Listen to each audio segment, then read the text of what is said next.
हाँ जी, I will start with the chapter of oscillations. Oscillation में क्या है कि टू एंड फ्रो मोशन है। इसमें पीरियोडिक भी पढ़ेंगे हम। पीरियोडिक क्या है? विच रिपीट्स इटसेल्फ, कोई भी मोशन है। और पीरियोडिक मोशन जो है उसमें आगे बताते हैं हम कि एसएचएम हो सकती है कि नहीं। एसएचएम क्या है? To and fro motion about the mean position in which acceleration is proportional to the displacement. जिस भी ऑसिलेटरी मोशन में जो एक्सेलरेशन है वो डिस्प्लेसमेंट के प्रोपोर्शनल होगा, उस मोशन को हम क्या बोलेंगे? एसएचएम बोलेंगे। All SHMs are periodic but all periodics are not एसएचएम्स।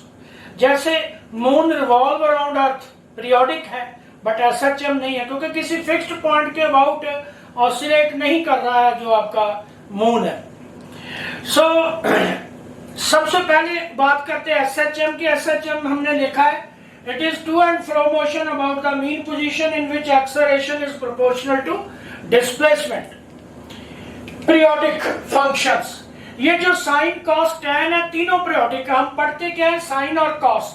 ये जो है 2 पाई के बाद अपने आप को रिपीट करते हैं, टैन जो है पाई के बाद अपने आप को रिपीट कर देते हैं, बट तीनों जो है पीरियोडिक है, ये याद रखना है।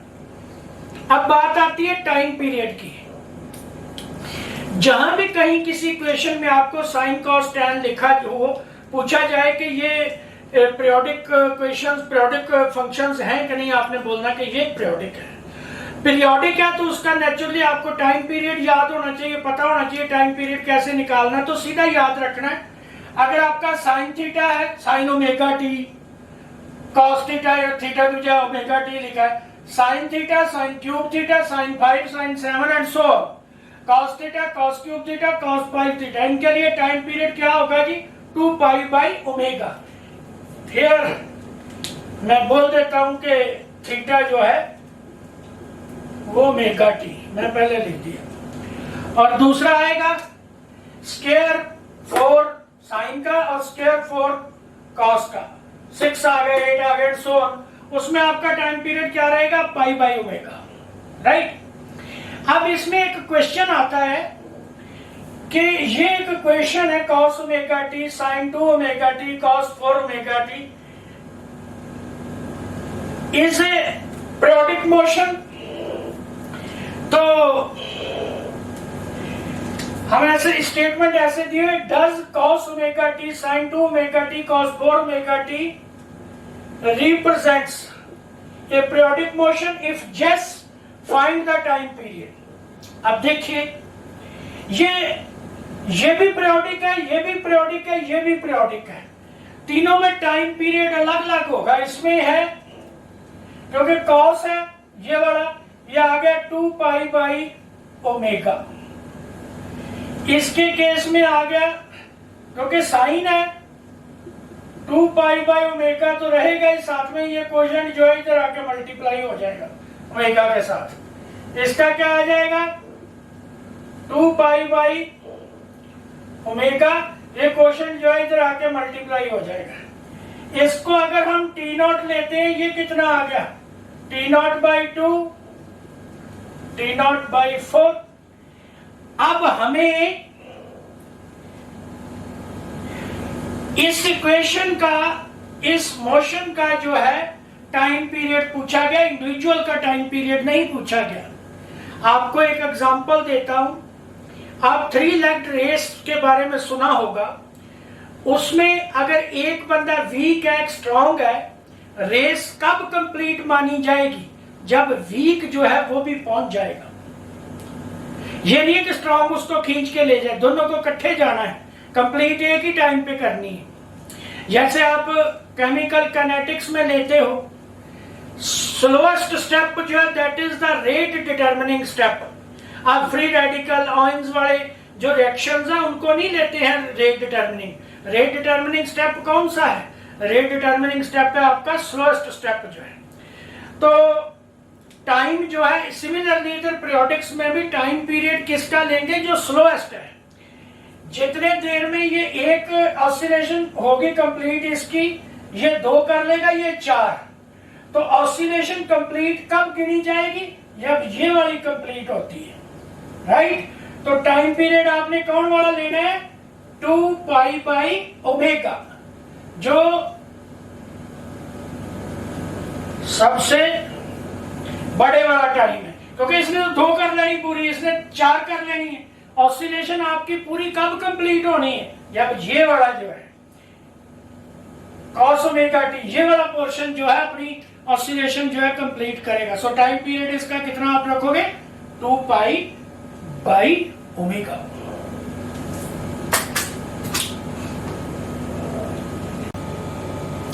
हाँ जी, एक ये है ई ओमेगा टी जो है और लॉग ओमेगा टी, ये दोनों जो है ये ऐसा पीरियोडिक नहीं है, क्योंकि इनमें कोई साइन कॉस जो है वो नहीं डाला हुआ, ये जो है नॉन पीरियोडिक है। अब हम आते हैं एसएचएम की क्वेश्चन है y is equal to a sine omega t. ये सिंपली एक बार रिव्यू ले लेते हैं इसका। y के आगे v जो है डिफरेंशियल करके a omega cos omega t, cos omega t जो है उसको क्या आ गया 1 minus sine square omega t, तो साइन ओमेगा टी कितना y बाई ए, तो इसका आ गया y square by a square, ये v आ गया आपका omega a square minus y square. यहां आपने याद रखना है एसएचएम में y मतलब डिस्प्लेसमेंट और वेलोसिटी में फेज डिफरेंस होता है पाई का, सॉरी पाई बाई 2 का, 90 का फेज डिफरेंस कितना होता है, पाई बाई 2 का। यहां जो बात मैंने बतानी है, जिस पे क्वेश्चन आना है, graph between v and y, मतलब ये पोजीशन के बीच में जो ग्राफ है वो क्या रहेगा, एलिप्स। कैसी रहेगी शेप ग्राफ की, एलिप्स रहेगी, ये याद रखना है। आगे आपका एक्सेलरेशन आ गया, और एक्सेलरेशन क्या आ गया, इसको डिफरेंशिएशन करोगे तो एक्सेलरेशन ओमेगा स्क्वायर ए साइन ओमेगा टी, ए साइन ओमेगा टी आपका y है। तो सिमिलरली ये क्योंकि एक्सेलरेशन जो है डिस्प्लेसमेंट के प्रोपोर्शनल है, इसलिए ये एसएचएम आ गई। इसका जो ग्राफ है एक्सेलरेशन का और y का, ये क्या होगा, straight line, graph between acceleration and y, straight line with negative slope, ये याद रहे। अब हमने एक चीज इसमें करनी है,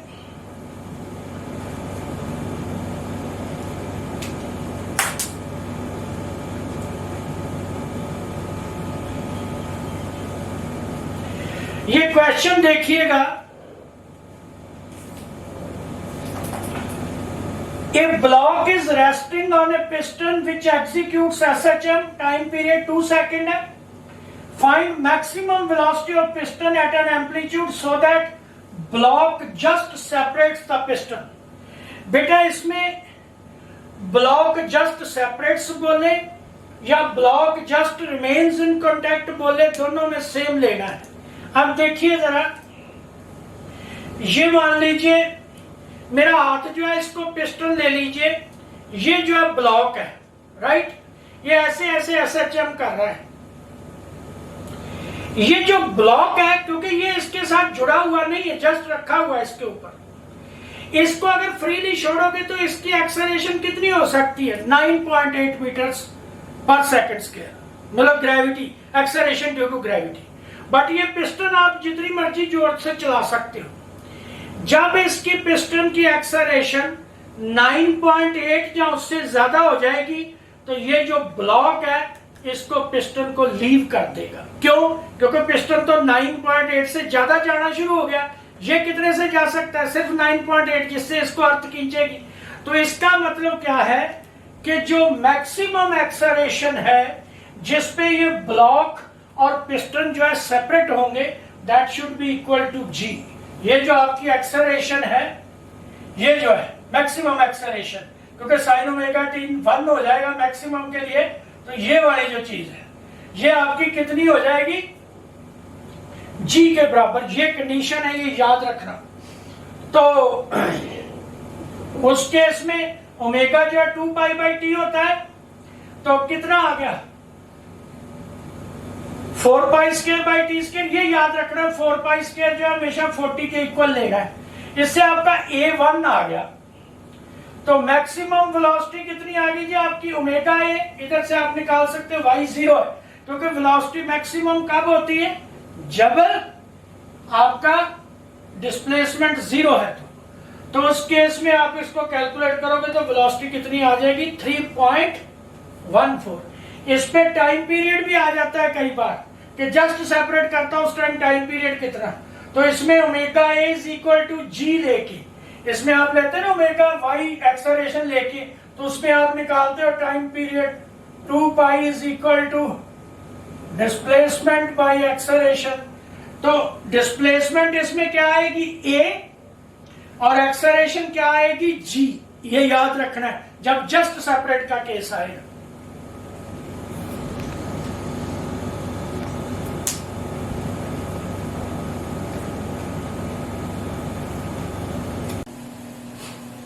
हाँ जी, अब मैं आपको सिंपल हार्मोनिक ऑसिलेटर दिखाने लगा हूं। कोई ऑसिलेटर जो कि सिंपल हार्मोनिकली ऑसिलेट कर रहा है, उसमें देखिए ये मीन पोजीशन है, ये एक्सट्रीम पोजीशन है।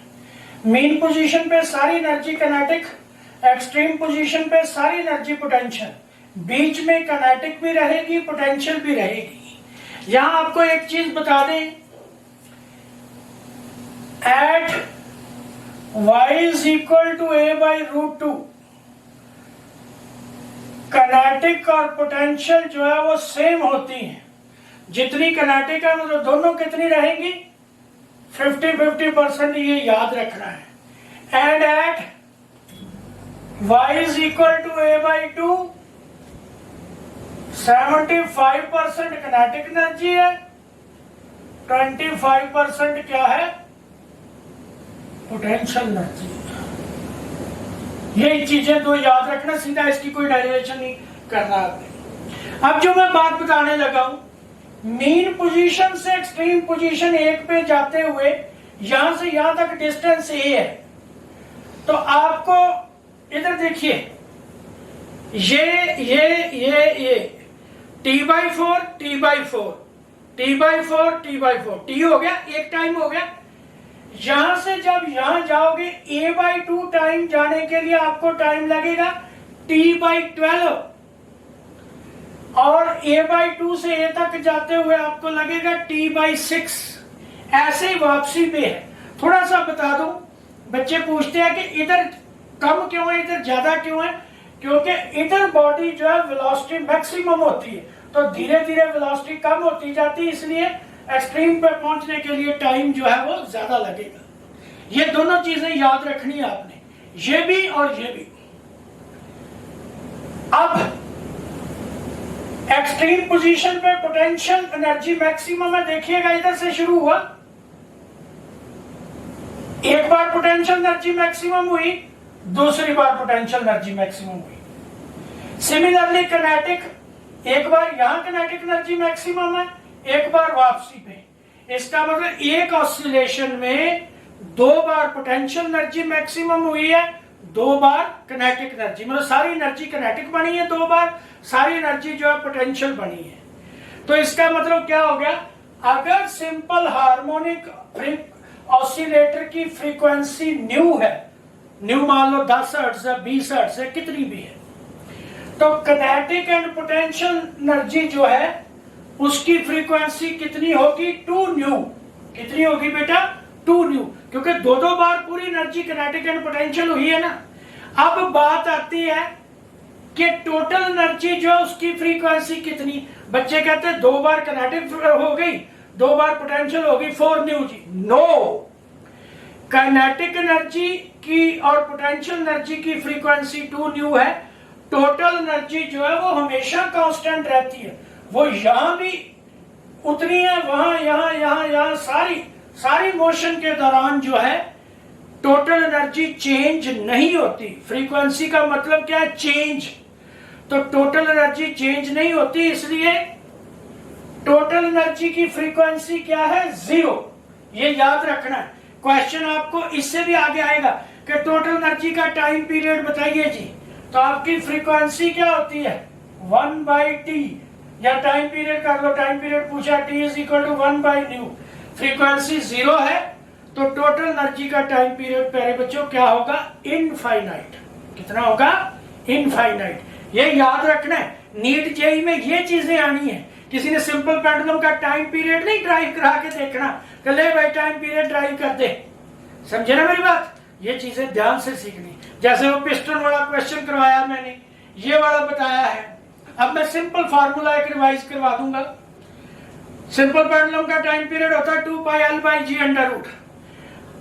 अगर मान लो सिंपल पेंडुलम एक लिफ्ट में है और लिफ्ट जो है उसकी एक्सेलरेशन a है, अगर एक्सेलरेशन अपवर्ड a है टाइम पीरियड कितना आ गया L/g+a, डाउनवर्ड है तो g-a।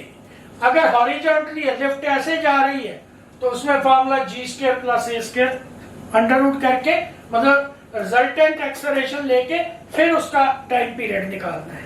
एक केस आता है कि लेंथ वेरी लार्ज हो, मान लो बहुत ऊपर बांधा हुआ, मून पे बांध दिया आपका जो है पेंडुलम और अर्थ पे उसका टाइम पीरियड देखना है, तो उस केस में क्या होगा लेंथ इनफाइनाइट हो जाएगी। लेंथ अगर इनफाइनाइट है, ये फार्मूला लगाना है लार्ज लेंथ के लिए कंपेरेबल टू आर, मतलब आर कितना है 6400 किलोमीटर, इसके कंपेरेबल है तब ये फार्मूला लेना है। ये नहीं है 10 किलोमीटर है तो ले लो जी ये फार्मूला, ठीक जी। तो अगर एल इनफाइनाइट है टाइम पीरियड कितना आ जाएगा 2πr/g। ये सीधा याद रखना है कि अगर सिंपल पेंडुलम की लेंथ जो है इनफाइनाइट है, टाइम पीरियड कितना 84.6 मिनट्स। तो अगर लेंथ जो है रेडियस के बराबर है तो कितना आ गया r/2g, ये कितना रहेगा 60 मिनट। ये दोनों टाइम याद रखने। एक इसमें आता है सेकंड्स पेंडुलम। सेकंड्स पेंडुलम बेटा होता है जिसका टाइम पीरियड 2 सेकंड है। तो उसमें पूछा जा सकता है कई बार कि सेकंड पेंडुलम की लेंथ कितनी होती है, वही फार्मूला लगा के t = 2πL/g। तो आपका जो t है वो कितना आ जाएगा 2 सेकंड पुट करके L निकाल सकते हो आप। तो L जो है कितना आ जाएगा 99.3 सेंटीमीटर, अप्रोक्सीमेटली 1 मीटर। तो अगर आपको दिया होगा कि कितना टाइम लेंथ है तो आपने 1 मीटर पुट करना है, राइट।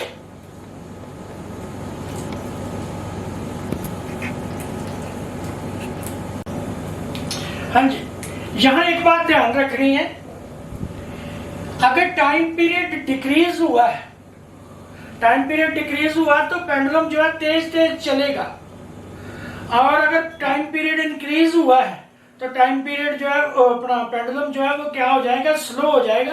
ये बात आपने याद रखनी है। स्प्रिंग पेंडुलम के लिए टाइम पीरियड क्या होता है t = 2π × m/k। k जो है वो क्या है स्प्रिंग कांस्टेंट। यहां जो बात मैं बता रहा हूं वो ध्यान दीजिए, आपको क्वेश्चन आएगा एक स्प्रिंग पेंडुलम है एक सिंपल पेंडुलम है, दोनों को किसी और प्लेनेट पे ले जाया गया जहां पे g की वैल्यू कुछ और है, तो बताइए जी किसका टाइम पीरियड इंक्रीज होगा किसका डिक्रीज होगा। तो प्यारे बच्चों ये बात याद रखनी है, टाइम पीरियड में वेरिएशन आनी है सिर्फ सिंपल पेंडुलम में। क्यों? क्योंकि उसका टाइम पीरियड जो है सिंपल पेंडुलम का जो टाइम पीरियड है वो t = 2πL/g है। अगर उस प्लैनेट पे g की वैल्यू ज्यादा है तो ये क्या हो जाएगा कम हो जाएगा, अगर ये कम है तो ये क्या हो जाएगा ज्यादा हो जाएगा। बट स्प्रिंग पेंडुलम के ऊपर कोई इफेक्ट नहीं पड़ता, इसीलिए सैटेलाइट में सिंपल पेंडुलम नहीं चलेगा क्योंकि इफेक्टिव g जो है कितनी है 0 है। फ्रीली फॉलिंग लिफ्ट में भी g जो है वो क्या है 0 है, तो उसमें टाइम पीरियड आपका कितना आ जाएगा इनफाइनाइट। सो फ्रीली फॉलिंग लिफ्ट में आपके जो है सैटेलाइट है उसमें आपने स्प्रिंग पेंडुलम यूज करना है। यहां एक सिंपल सी एग्जांपल देता हूं, ये मान लीजिए एक थ्रेड के साथ एक पिक्चर है, पिक्चर में वाटर भरा हुआ है, राइट। हम उसका टाइम पीरियड लेते हैं t = 2πL/g। पानी पहले भरा हुआ है, यहां सेंटर ऑफ ग्रेविटी इसका आप लोगों ने एक्सपेरिमेंट किया होगा स्कूल में, तो हम लेते हैं एल जो है ये लेते हैं, मतलब इस पॉइंट पे पॉइंट ऑफ सस्पेंशन से लेके सेंटर ऑफ ग्रेविटी तक। ये चीज समझिएगा जरा ध्यान से। यहां उसने एक कंडीशन दी है कि यहां एक होल है, वाटर जो है वो टिप टिप करके बाहर गिर रहा है।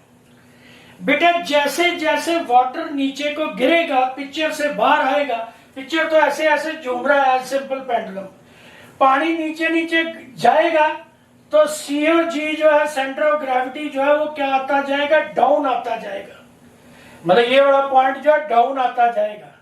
तो क्या होती जाएगी, लेंथ जो है वो क्या होती जाएगी, इंक्रीज होती जाएगी। COG नीचे आएगा, ये वाली लेंथ जो मान लो COG इधर आ गया तो लेंथ आपकी ये आ गई ना L डैश जो है, तो लेंथ जो है इंक्रीज होती जाएगी। लेंथ जब इंक्रीज होगी तो टाइम पीरियड क्या है, बढ़ेगा। इसका मतलब इनिशियली टाइम पीरियड जो है वो पहले इंक्रीज करेगा। जब मान लो सारा खाली हो गया, बाहर निकल गया, तो पिक्चर सारा खाली हो गया जी, तो उस टाइम जो है ये बीच में तो कुछ भी नहीं है, सेंटर ऑफ ग्रेविटी फिर पहले वाले पॉइंट पे आ जाएगा, मतलब जो लेंथ है वो फिर डिक्रीज हो जाएगी। लेंथ डिक्रीज हो जाएगी तो टाइम पीरियड डिक्रीज हो जाएगा। इस केस में time period first increases then decreases, ये याद रखना है। ऐसे जब मान लो एक बच्ची है वो झूला ले रही है, जब वो खड़ी हो जाती है तो क्या हो जाता है, बैठी है तो धीरे धीरे चल रही, वो खड़ी हो गई, खड़ी होने से क्या है, सेंटर ऑफ ग्रेविटी ऊपर हो गया, लेंथ कम हो गई, लेंथ कम होने से क्या हुआ, टाइम पीरियड जो है वो कम हो गया। टाइम पीरियड कम होने से क्या हुआ, झूला जो है तेज तेज चलना शुरू हो गया। आप लोगों ने कई बार देखा होगा, बैठे बैठे जब खड़े हो जाते हो, झूला जो है खड़े होने से, जब भी आपने स्पीड बढ़ानी है तो खड़े होते हो, राइट। तो ये था टाइम पीरियड के ऊपर हमारी डिस्कशन। SHM के कई क्वेश्चंस करवाए हैं। नेक्स्ट में मैं स्प्रिंग पेंडुलम के क्वेश्चन करवाऊंगा, फोर्स्ड ऑसिलेशंस, रेजोनेंट ऑसिलेशंस उसके बारे में बताऊंगा, और वेव्स शुरू कर देंगे। अब मैं कोशिश करूंगा कि जल्दी जल्दी लेक्चर डाले जाए। आई होप के जैसे अथॉरिटीज का स्टेटमेंट्स आ रही हैं तो मेरे को लगता है कि नीट और जेई जो है इनकी डेट्स और एक्सटेंड हो जाएंगी, तो हमें टाइम मिल जाएगा। तो मैं कोशिश करूंगा कि 11th वाला जल्दी फिनिश कर दिया जाए, सो दैट 12th का शुरू करें। 12th का मैं मॉडर्न वाली साइड से शुरू करूंगा कि बच्चे, क्योंकि बच्चे जब भी कभी बुक उठाता है तो शुरू से ही करता है, मॉडर्न वाली साइड से करेंगे तो उससे क्या होगा, आपकी भी एक रिवीजन हो जाएगी और फायदा भी होगा, उसमें क्वेश्चन भी ज्यादा आने हैं। तो नेक्स्ट लेक्चर में मिलते हैं। Thank you.